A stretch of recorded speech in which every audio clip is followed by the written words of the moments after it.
These kinds of abuses not only destroy the lives of individual girls and women, but they rob our world of the talent we urgently need. Combating violence against women and girls must be a major policy priority. It is truly a human rights issue. It is a security issue. The most dangerous places in the world are the most dangerous places for women especially. It is a productivity issue. When women are abused or worried about their families, the productivity of countries goes down dramatically. And it is a health issue, both in terms of what happens to the well-being of the woman and girl. But today, so much of the violence is contributing to the escalating rate of HIV infection around the world. So this is an issue that must be dealt with. In our own country, our Congress, in the last couple months, both in the House of Representatives and the Senate Foreign Relations Committee, the House Foreign Relations Committee, held groundbreaking hearings on this issue because of the consequences that it represents and because it affects so many critical areas. Since Beijing, more and more countries have been criminalizing violence against women. Yet violence continues to exact a toll on all societies.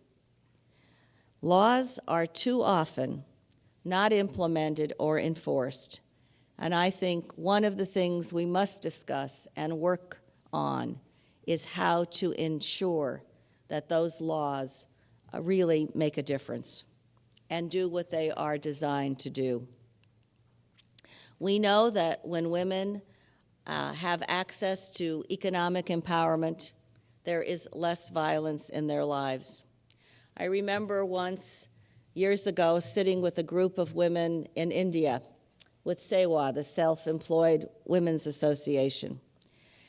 SEWA has done incredible work with the poorest of the poor, and these women had been rag pickers. They had miserable lives by any definition, unimaginable lives. But with credit and training and empowerment, they were in a different place. And we asked these women, how had their lives changed? And one woman stood up and she said, "I am no longer afraid." And I thought that was a statement powerful in and of itself. Imagine, I am no longer afraid. And then she went on to say, "I am not afraid of the police. I am not afraid even of my mother-in-law." And in India, that is saying quite a bit. But imagine to go through life unafraid, as I think all of us clearly have the ability to do if we're fortunate. So what economic empowerment does is change one's well-being so significantly from a terrible situation, a vulnerable situation, a condition of fear, to an enhanced position that makes violence less real in those lives. Education is critical to fighting violence against women. It makes all the difference to know who you are, to have an education, to know what your rights are, not to be as vulnerable and put in situations that make your life much different than it could be. But I think today we also need to look at the less traditional allies that we've had and to chart some new directions. We clearly must engage men in this struggle. And at the United Nations over the last several days, there have been many side events to the major plenary sessions. Many of those events have focused on violence against women because of the magnitude of the challenge it represents. And so many of those events have been focused on the role that men need to play. And there are growing numbers of organizations that are working to bring men together, to really focus on the difference that they can make.